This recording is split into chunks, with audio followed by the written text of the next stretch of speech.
Welcome back all. One more part here on Rome. We'll keep it a little bit more brief here, and I'll apologize too. This is going to be a little bit more of a hackneyed lecture. We're going to look at different thematic aspects as it relates to Roman society and talk more specifically about the fall of Rome and the rise too of the Eastern Roman Empire, which will lead into this Byzantine Empire, which we'll talk about a little bit later in the course. Rome Part 4, the final part of Rome, next. Now, we've made mention in previous lectures about slavery as it relates to these larger landed estates like the latifundium. Well, I wanted to talk briefly here about Roman slavery now. It's important to note that the strength of Rome really came from its slave population. That's where much of the menial work was done, the hard work was done. And it's not that Rome's the only ancient civilization that made good use of slaves.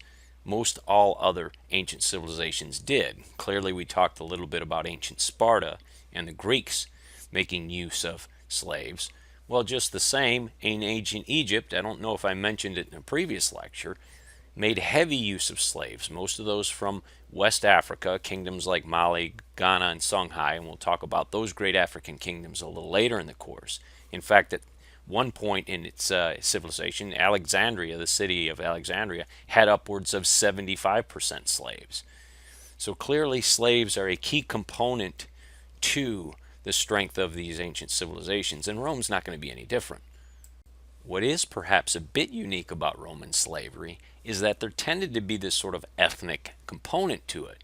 It mattered where an individual came from, was captured, sold, whatever it might be, found themselves in this misery that is going to be slavery.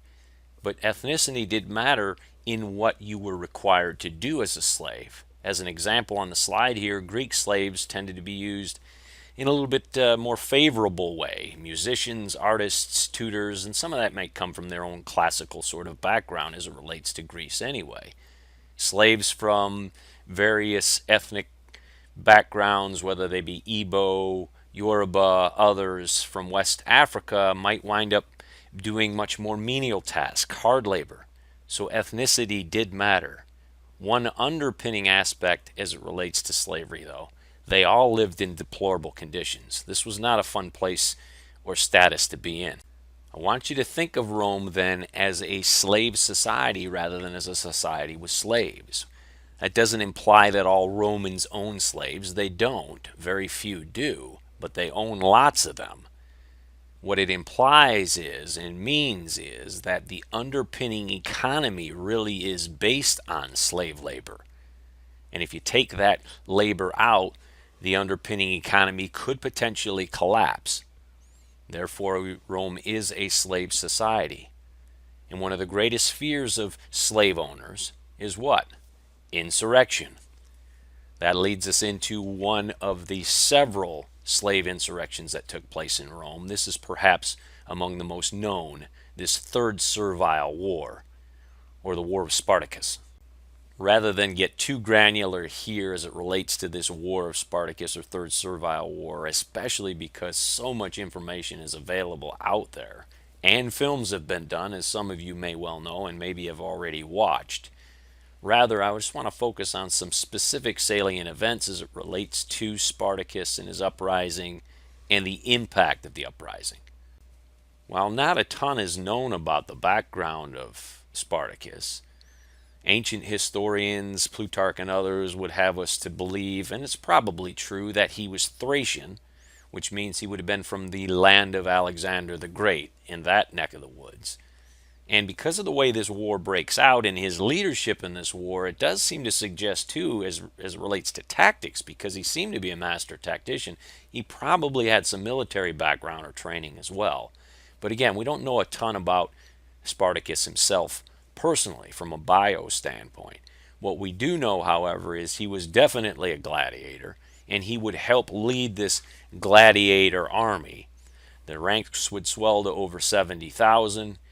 And while listed on the slide here, it does say that they defeated several smaller Roman armies. That's true, but what I want you to understand is that these Roman armies that were sent against him early on were really more like militia, local police force. Rome's larger legions were away putting down rebellions, one such in Spain.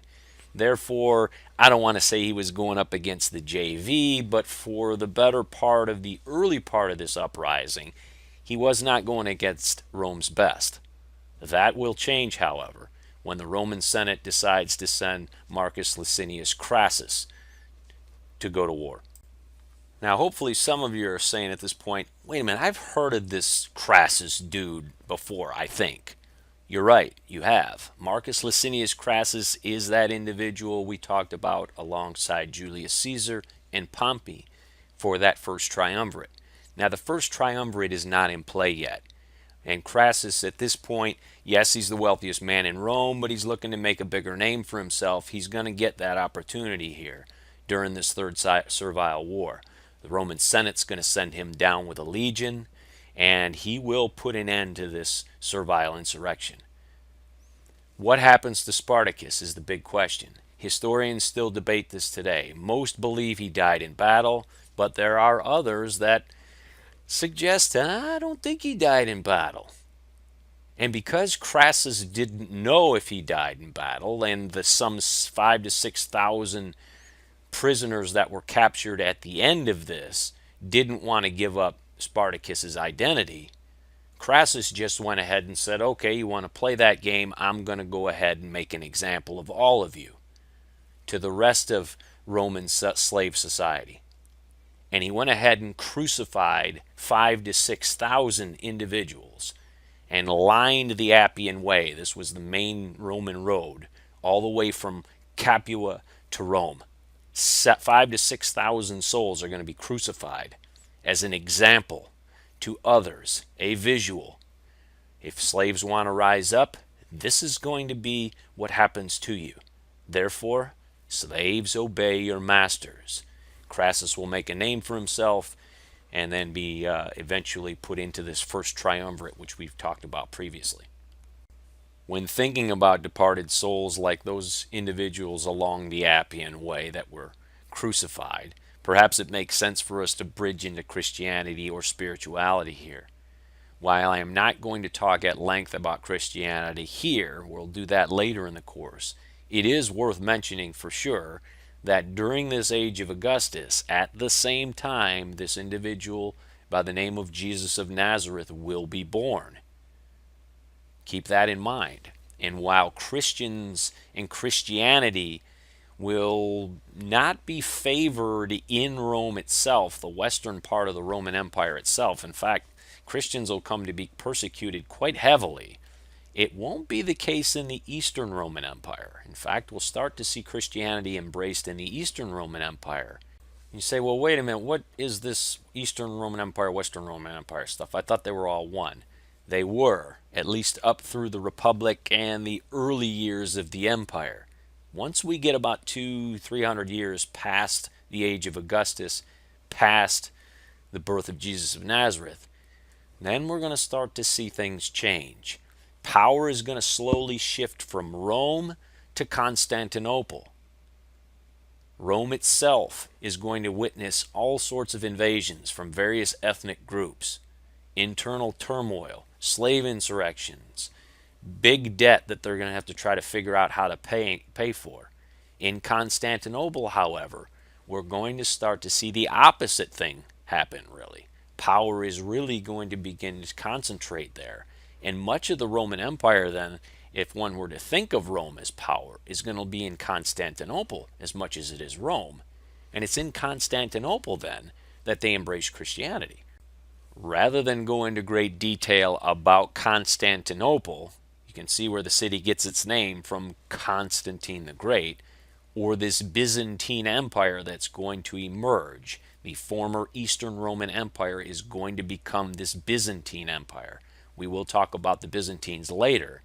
I will, however, introduce Constantine here, and also this concept of Caesaropapism. Caesaropapism is like ridiculous power. This is where the leader of any and all organized religion or spirituality in a region is also the individual that is the leader of civil society. So you have this individual that is in charge of both the sacred and the civil all in one. That's crazy power. That's what Constantine's going to have. And when we get to the Byzantines later in the course, I do want you to think of them as the new Rome. And it's going to be much more Greek than it is Latin. Very important. We'll talk about that later. But do understand that the shift of power is going to move from Rome to Constantinople, largely because of these foreign invasions and the internal spending problems and social problems that Rome's going to have itself. As it relates to the fall of the Roman Empire, there's one key point I want to make here. Not all of Rome is falling. As mentioned already, the eastern part of the Roman Empire will live on, albeit in a different sort of cultural format underpinning Byzantine direction. It will live on. What does collapse, however, is the Western Roman Empire. And the Western Roman Empire will really see a precipitous decline after its capital city is sacked by Alaric in 410. I mean, let's face reality. If you can't even defend your capital city anymore from these like wimpy little Germanic invaders, which are anything but wimpy Germanic invaders, right? What does that say about the status of your people or your society? So that by the time we get to Romulus Augustus's age, that we kind of mark the end then of the Western Roman Empire with the rule of Romulus Augustus. This isn't to imply that Romulus Augustus is like this really incapable leader. He just happened to be the last one. Thus, in 476, once Odoacer deposes Romulus Augustus, we really can sort of wave bye-bye to the strength and power of Western Roman Empire. It's going to be gone. Not forever, but for a while. And power will shift then to the east. The Eastern Roman Empire will live on in the Byzantines, and we'll talk about that in week 7 in a couple weeks. Next week, we're going to move on to the other major power that was existing besides Rome, and that's Han China. And we're also going to talk a little bit about these ancient civilizations in Central and South America known as Mesoamerica. So on to Han China and Mesoamerica next.